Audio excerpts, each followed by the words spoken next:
I want to introduce this little piece with a quote, and I imagine you may get who said it and about whom he was talking. I've grown up watching so much of him and his games. He always played free. No matter where he was playing, he played free and went out there and expressed himself. When you do that, that's when you play your best football. Are you lost? I'm lost. It was Marcus Rashford talking about Cristiano Ronaldo. Okay. So you wrote a piece and compared him to Ronaldo. You're getting a little bit giddy, I think. I only compared his statistics. I don't think that he's as good as Ronaldo at the moment, but I think there are similar characteristics in the way that with Rashford, the last couple of months, I've seen a player really in form, really confident, someone who attempts the audacious, someone who gets fans off their seats. He's scoring incredible goals, most notable the one at Chelsea in the League Cup when fans behind the goal were saying, don't try and shoot, don't try and shoot. Whoa! And then it goes in. And Ronaldo's progress from 22 to 24 was rapid. He became one of the best players in the world. I'm not saying Marcus Rashford is at the moment, but he's got the talent to become a much, much better player.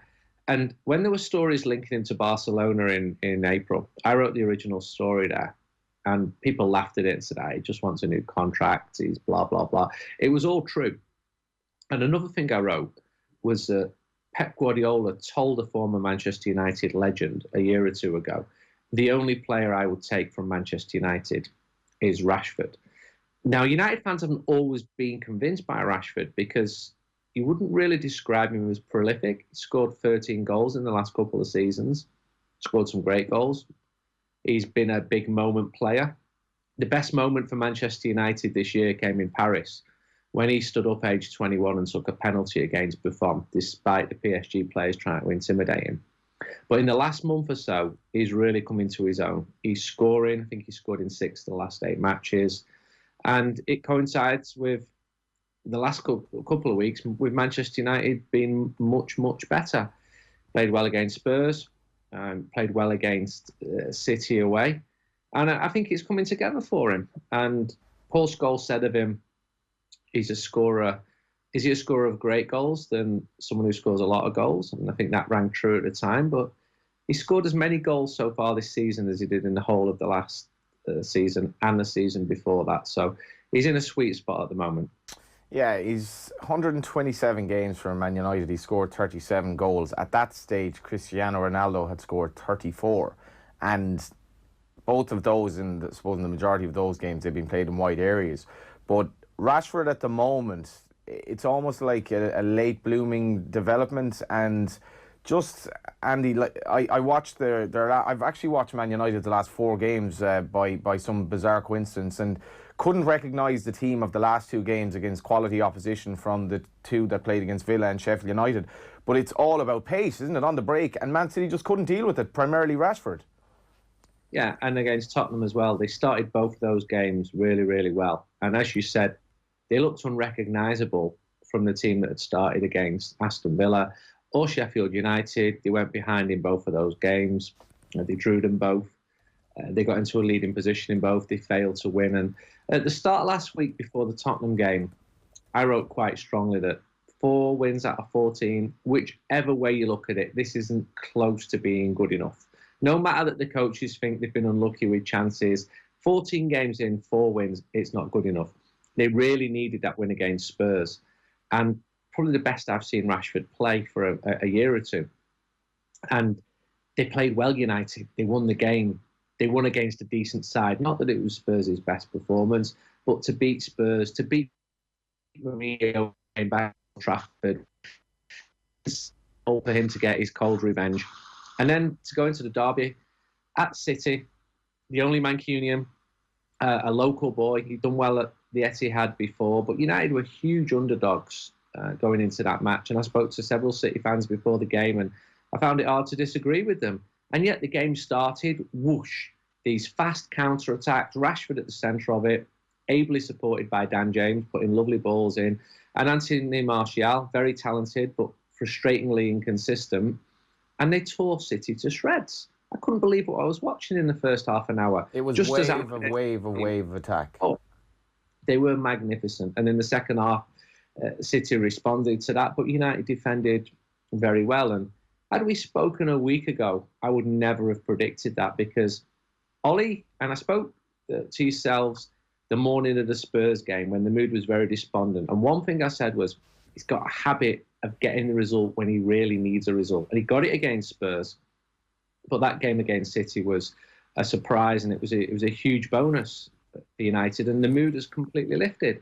They're still way, way, way off the top. They're not going to be coming close to winning the league this year. But you can see more evidence of what Ole Gunnar's trying to do in bringing these players through. They've just got to become more consistent. But Rashford's form is the highlight, among several others. Fred, midfielder, who's much maligned, he's been really well. And I don't just say that as your official Fred correspondent, because I seem to speak to him after every match. He's playing really, really well, and he didn't do last season. And with him, I think he had to do it this season, otherwise he'll be moved on. But he's been good. Aaron Wan-Bissaka was superb in the Manchester derby, and the team looked rejuvenated, and about time too. Okay, so the league's a bit of a basket case this season, in that Man United were, 12th or 13th very, very recently. Now they're up to 5th. And the performance they put in against Spurs and Manchester United, against Manchester City, no fluke whatsoever, because they were back-to-back, and the pace that they showed really, really troubled those teams. The problem is, how are they going to cope in games, we'll say, like the weekend upcoming, where they face Everton at home, and you'd imagine Everton are going to play a conservative game where they basically play defensively, men behind the ball, and kind of negate that influence of those players you mentioned. And is this going to be the acid test when they're playing weaker opposition or going to park the bus to an extent? Yeah, it's all completely legitimate to say that. Ideally, Everton come out like they did the last time the two teams met in April, when Everton destroyed United 4-0 at Goodison Park. But it's not going to happen. Everton have got the worst record away from home in the league. No one's worse than them. They've won one of their 8 games away from home in the Premier League. And I was at Goodison a few weeks ago. I spoke to lots of people. It's been a terrible season for Everton. They expected to push for Europe, and they're in the relegation places before beating Chelsea at the weekend. But they've got Duncan Ferguson. We saw evidence of a rejuvenation there. He's going to stay on for Sunday as well. Yeah, I'm not going to expect them to come to Old Trafford and attack. Not that the record's bad in recent years. United have got to break down these sides. They've got to. They've got the attacking talent too. They're going to create the chances too. They've got to hold the nerve as well. And the tension doesn't need to rise when Manchester United haven't had the breakthrough. And that's been happening. You felt it inside Old Trafford. And that atmosphere transmits itself to the players, not just in the league, but in cup matches against Rochdale and Astana. You feel the pressure. People are thinking, why on earth are Manchester United not beating 3rd Division Rochdale? So the players, they've got to break through that. I think they are doing. I think they're unbeaten now in 9 home matches since the Palace defeat in August. There's a confidence there among the fans as well. The support for Ole Gunnar has never wavered inside the games. It has online, but at matches, and this is the big difference between United and Arsenal, where they've got problems too. The support for Ole Gunnar. That's not to say everybody's been delighted, because there hasn't, but there's been a surprising amount of support and patience inside Old Trafford. Now he goes into the Everton game with people thinking, we're on a high again, got a relatively easy run of games. Watford are to follow, Newcastle, Burnley, but these are the games United have not been winning. He's got to put together the type of run he did when he came in a year ago to get United away from the mid-table position that you talked about and into a European position, and maybe even pushing for the top 4. They've got the players to do that. Absolutely. I mean, if you look at Chelsea's form of late, there's no reason whatever that they shouldn't be charging into the top 4, or certainly trying. I want to talk to you about them defensively, because I thought some of Lindelof's defending, granted he made one crucial mistake in the second half, some of his defending, and obviously Maguire kind of alongside him, they really looked like they knew what they were doing against Manchester City. And to me, it was just, again, that was absolutely laden with positives for Manchester United. Maybe midfield is still their biggest issue, but defensively, what have you made of them? They've obviously an amazingly good record up until the last game defensively as well in the Europa League.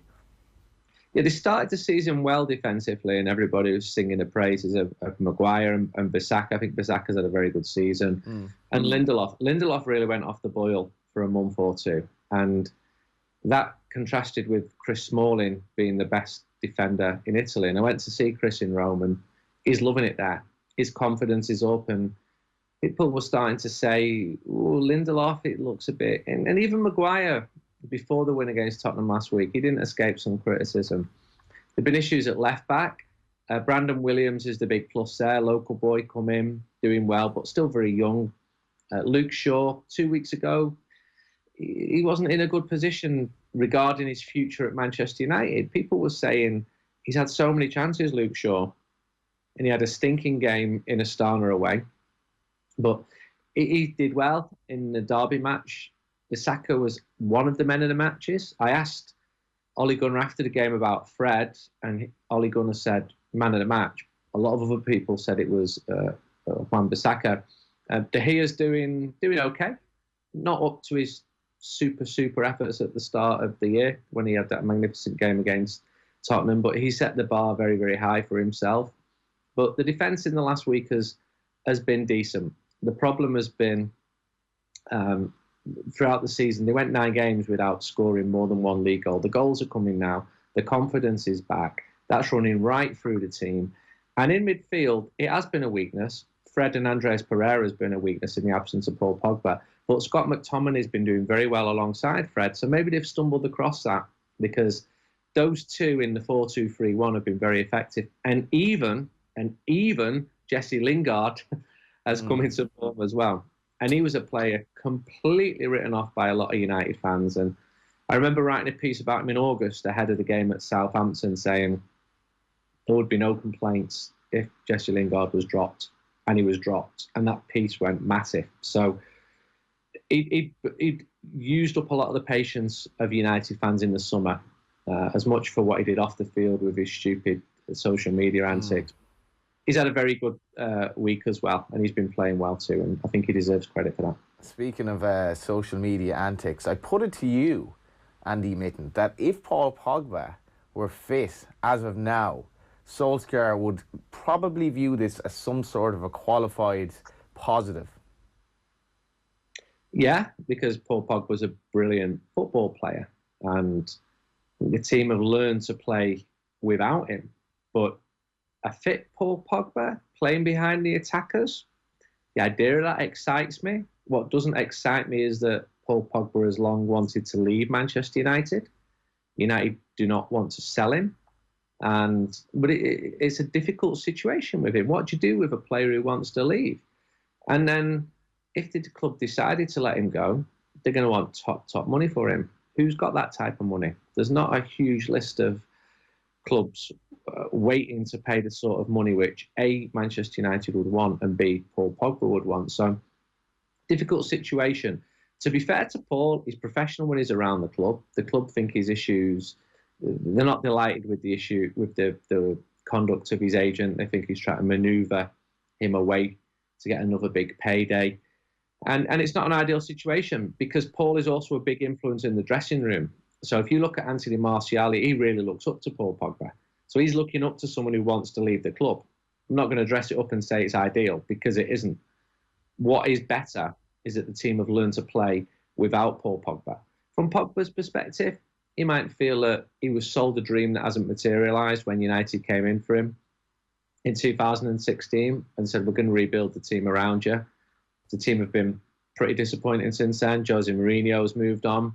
Paul Pogba was happy about that, a bit too happy when he put that social media post out celebrating the fact that Mourinho had been sacked. But when he plays well, which he doesn't do as often as he should do, Pogba is a fantastic player. He's got everything. And one thing he's got, which the other players have not got, is that ability to deal with the ball in tight spaces, to tackle, to just the confidence to get out of it. There's no other players who've got that at Manchester United. And he was a top scorer last year. He's a world-class player. He's proved that. But we haven't always seen it at Manchester United. What's quite intriguing is their next set of fixtures. If you're to ignore the League Cup and Europa League, they play Everton at home, Watford away, Newcastle at home, Burnley away. That's their next four, the next set of 4 games, followed by Arsenal away, which at the moment looks very winnable, and Norwich City at home. So Solskjaer will be looking at that half dozen games and saying, if we could get, for argument's sake, 13, 14, 15, maybe even more points from those 6 games, is anyone talking about Pochettino anymore? No, they're not. They were talking about him a little bit before the Spurs game, but who was talking about him?